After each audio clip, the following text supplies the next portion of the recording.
मध्य प्रदेशातील इंदूर येथे झालेल्या भीषण रस्ता अपघातात जिल्ह्यातील चौघांचा मृत्यू झाला असून त्यांचे पार्थिव शरीर रविवारी बेळगावात आणण्यात आले।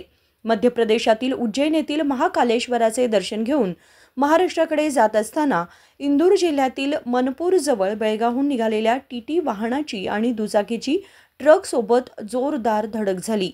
या दुर्दैवी अपघातात बेळगावातील क्रांतीनगरच्या नीता बडमांजी वय 45, बसवनगरचे सागर शहापूरकर वय 55, ज्योती खांडेकर आणि शिवाजीनगरच्या संगीता यांचा मृत्यू झाला।